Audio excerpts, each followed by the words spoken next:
Welcome, friends. It's 9 p.m. and my kids are finally asleep. I'm getting ready to get in bed with a cup of my sleepy time tea and a dash of melatonin. I'm settling in for what I hope will be a long winter's nap. But before I can make that happen, I need to spend some time heading down that long, winding rabbit's hole known as 19 Kids and Counting, the story of the Duggar family.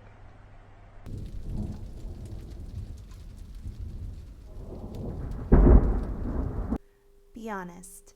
Was there a time in your life when you dedicated a block of evening each week to watching TLC shows? For me, it started right after college.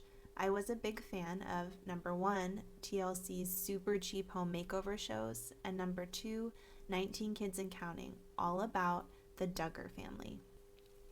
TLC really sucked us into the Duggar orbit when in 2006 it aired the first Duggar special entitled 14 Kids and Pregnant Again. This was our first look at the devout Baptist family with 14 children living in a 3-bedroom home in Tawnytown, Arkansas. The patriarch, Jim Bob Duggar, was proud to show off his large family. He and Michelle, his wife, gave the viewers an insider's peek at how they work, play, shop, homeschool, manage, and thrive with 14 children. The show also partially exposed its viewers to the strict fundamentalist Christian values the Duggars professed to live by. Central to those values was the shunning of any form of birth control method. The Duggars stated, "Children are a gift from God." Michelle and Jim Bob were going to leave the size of their family up to God's divine will. According to Wikipedia, the values presented on the show have been associated with the Quiverful movement, which has been described as promoting strict family conformity, male hierarchies, and subservient roles for women. However, the Duggars have stated that they are not associated with the Quiverful movement. Following a closer look, we unearthed many connections between the Duggars and the movement, including the fact that in 2001, Jim Bob and Michelle were interviewed for an article published on a Quiverful affiliated website, and the Duggar family is also connected with the Institute in Basic Life Principles and the Advanced Training Institute, who are known to be associated with Quiverful. The original special was popular with people like me, and maybe even you. And following a second short special in 2007, TLC premiered 17 Kids and Counting, starring the Duggar family, in 2008. It would go on to become 18 and 19 Kids and Counting, respectively. From 2008 to 2016, 19 Kids and Counting stayed at the top of the ratings among TLC shows. We watched the Duggars build a house, have more children, marry off their oldest son Josh, travel the world, deal with their youngest daughter's prolonged stay in the NICU, and everything in between. Towards the end of the show's run, 2 of the oldest Duggar girls, Jill and Jessa, began their courtships and got married. The marriage specials provided TLC with some of their highest ratings yet.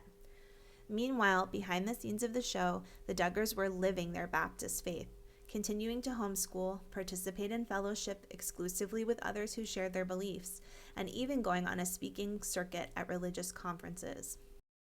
But in 2016, the carefully crafted bubble around the 19 Kids and Counting story burst open when it was divulged and reported that Josh Duggar, the eldest Duggar child, had a history of SAing multiple sisters in his family as well as an unrelated babysitter.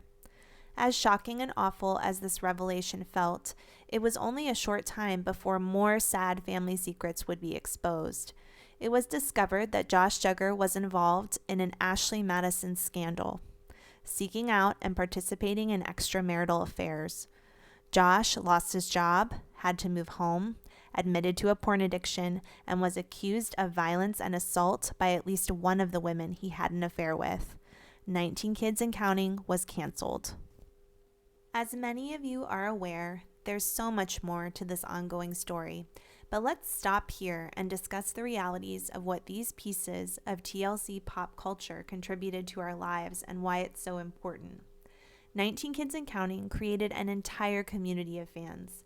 It also attracted detractors, Reddit snarkers, YouTube commentarians, podcasts, and even sycophants who reportedly have relocated to Tawnytown, Arkansas to live closer to the Duggar family, attend church, and fellowship with them.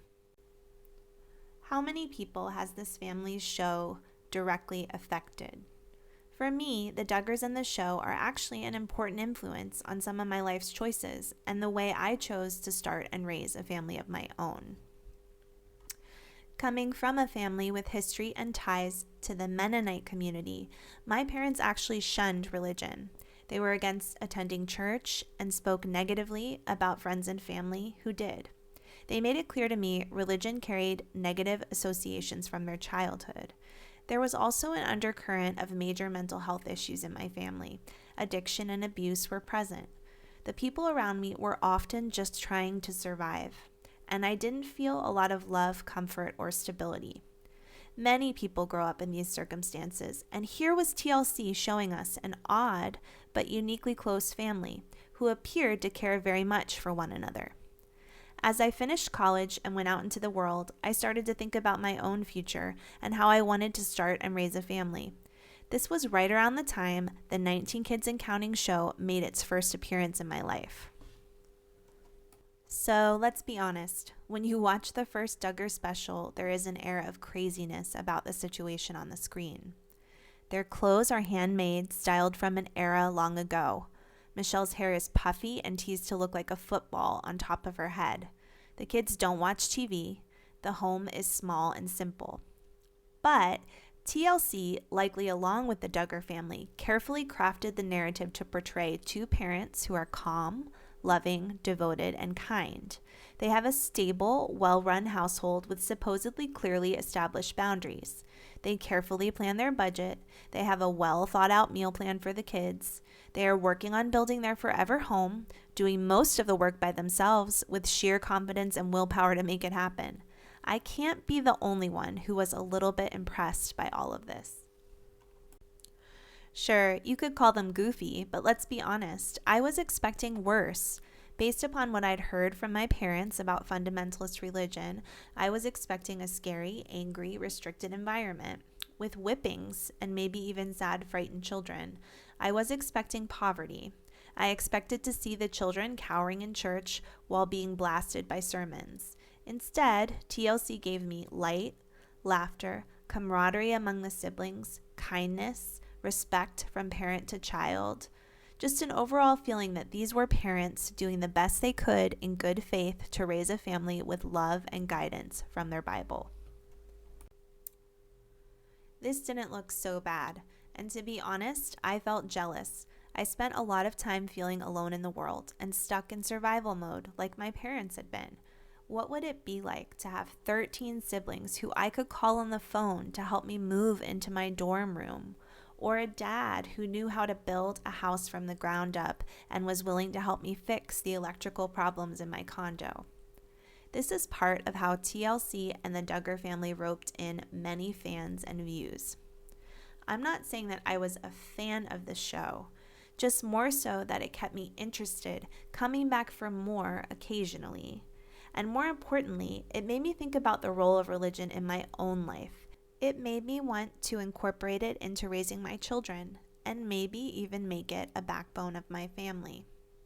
Spoiler alert, I did not join the Quiverful movement or any related fundamental church, and now more than ever I can be thankful I didn't grow up within that movement, because it turns out there was a lot going on behind the scenes of 19 Kids and Counting they didn't want us to know about. More about all of that in part 2 of this video. But more importantly, I would love to hear from you. Were you a fan of 19 Kids and Counting when it was on TLC? How do you feel about the show, the family, and the recent Duggar scandals? I read all of your comments and reply back as much as possible. Tell me about your own Duggar experience and what I've gotten right or wrong with my opinions in this video. I can't wait to read your comments below.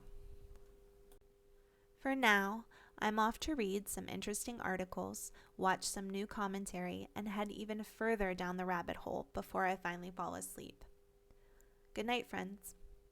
Also, check out my resources for this video listed below, and you can head down your own rabbit hole.